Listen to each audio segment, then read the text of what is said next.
रसिक श्रोते हो, नमस्कार. मी निर्मला नगरकर. संस्कृत सुभाषित सौरभमध्ये आपलं अगदी मनपूर्वक स्वागत आहे. शिक्षा, कल्प, व्याकरण, निरुक्त, छंद आणि ज्योतिष ही 6 वेदांग आहेत. त्यामध्ये व्याकरण हे प्रमुख मानलं गेलेलं आहे. कोणत्याही भाषेचा अभ्यास करताना व्याकरणाचा अभ्यास करणं अपरिहार्यच असतं. त्यातून संस्कृतच्या भाषेचं व्याकरण म्हटलं तर अनेकांना तो विषय अगदी रुक्ष आणि किचकट वाटतो. पण असा रुक्ष आणि किचकट वाटणाऱ्या विषयावर सुद्धा कुणी छानपैकी मजेदार काव्यरचना करू शकेल अशी आपण कल्पना तरी करू शकतो का? पण आपल्या सुभाषितकारांना कोणताही विषय वर्ज्य नाही हे आपण अनेक वेळा पाहिलेलं आहे. व्याकरणासारख्या विषयावर सुद्धा त्यांनी अतिशय विनोदी पद्धतीची आणि छान सुभाषित रचना केलेली आहे. त्यातलीच 2 सुभाषितं आपण आज पाहणार आहोत. आधी आपण सुभाषित ऐकू आणि नंतर त्याचं स्पष्टीकरण पाहू. सुभाषित असं आहे: नपुंसकमिति ज्ञात्वा प्रियायै प्रेषितं मनः तत्तु तत्रैव रमते हताः पाणिनिना वयम्. अरे रे, या पाणिनीवर आम्ही विश्वास ठेवला आणि त्यांनी आमचा अगदी घातच केला की हो. काय केलं आहे पाणिनीनं? पाणिनीनं त्याच्या व्याकरणामध्ये असं सांगितले की मन हे नपुंसकलिंगी आहे आणि त्याच्यावर आम्ही विश्वास ठेवला. मनाला नपुंसकलिंग आहे हे मानून, पाणिनीचं वचन खरं मानून आम्ही आमच्या प्रियेकडं त्या मनाला पाठवलं. पण ते बेटं तिथेच रमलं. जणू काही हे नपुंसकलिंगी असलेलं मनच पुरुष झालं आणि त्या प्रियेमध्येच रमून गेलं. अरे रे, या पाणिनीने आमचा खूप मोठा घात केला आहे.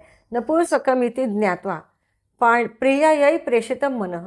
नपुंसक हे जाणून, कारण पाणिनीनंच सांगितलं मन हे नपुंसकलिंगी आहे. मग नपुंसकलिंगी मनाला प्रियेकडं पाठवण्यात काहीच हरकत नाही. असा विचार करून आम्ही आमच्या प्रियेकडं आमच्या मनाला पाठवलं. पण तत्तु तत्रैव रमते, आणि ते मन तिथेच रमून राहिलं. ते काही परत यायलाच तयार नाही. हताः पाणिनिना वयम्. अहो, अशा प्रकारे पाणिनीने आमचा घात की हो केला, अशी एक गोड तक्रार एका प्रियकरानं या सुभाषितामध्ये केलेली आहे की त्याचं मन त्या प्रियेमध्ये इतकं रममाण झालेलं आहे आणि त्यांनी ठपका मात्र पाणिनीवर ठेवला आहे. आवडलं ना हे सुभाषित? आणि दुसरं एक सुभाषित व्याकरणावरचंच.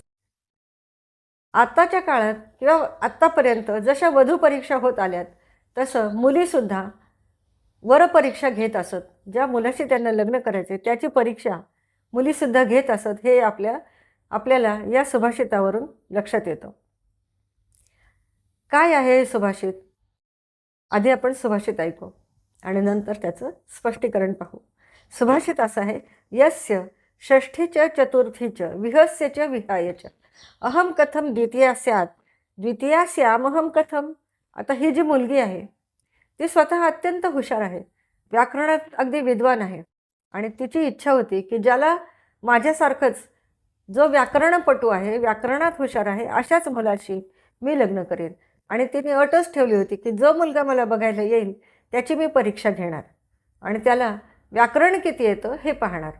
असंच तिला एक मुलगा बघायला आला आणि ठरल्याप्रमाणे तिनं त्याची परीक्षा घ्यायचं ठरवलं आणि त्याला व्याकरणातले अगदी साधे सोपे प्रश्न विचारले.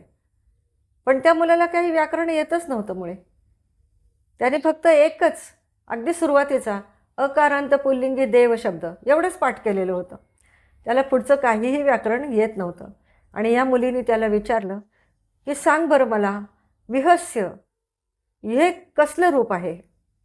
आता या मुलाला फक्त देव शब्द येत होता आणि विहस्य त्याने विचार केला की देव शब्दामध्ये देवस्य हे षष्ठी एकवचनाचं रूप आहे बा, मग हे विहस्यसुद्धा त्याच्यासारखंच असेल.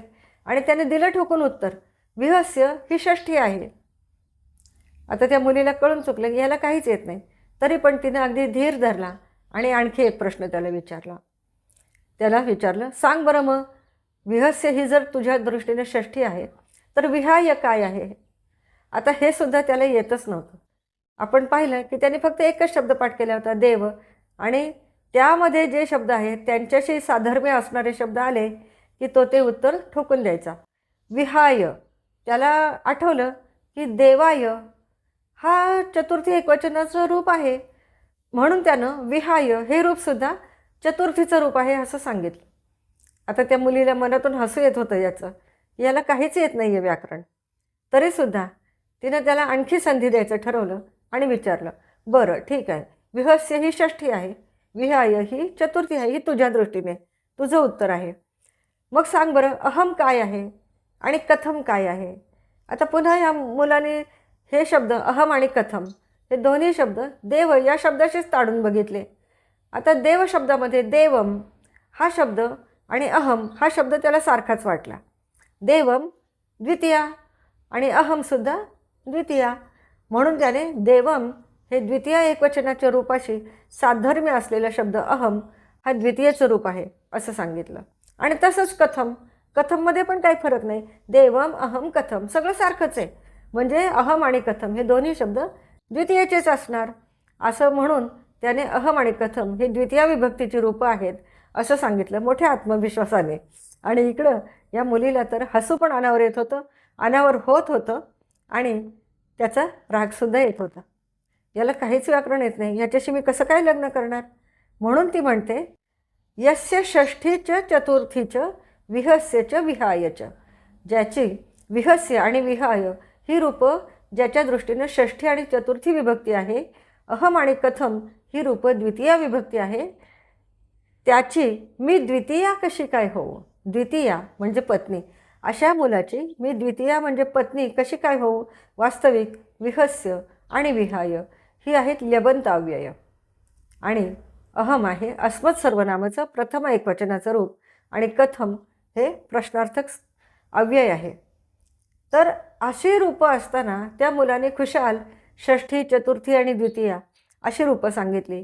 त्यामुळे त्या मुलीला प्रश्न पडला की ज्याच्या दृष्टीनं विहस्य आणि विहाय ही षष्ठी आणि चतुर्थी आहे, अहम आणि कथम द्वितीय आहे, द्वितीया स्यामहम कथम, अशा मुलाची द्वितीया म्हणजे मी पत्नी कशी काय होऊ बरे?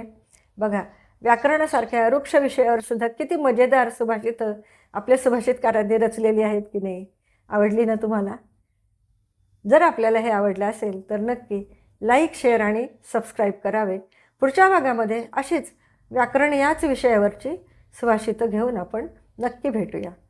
धन्यवाद.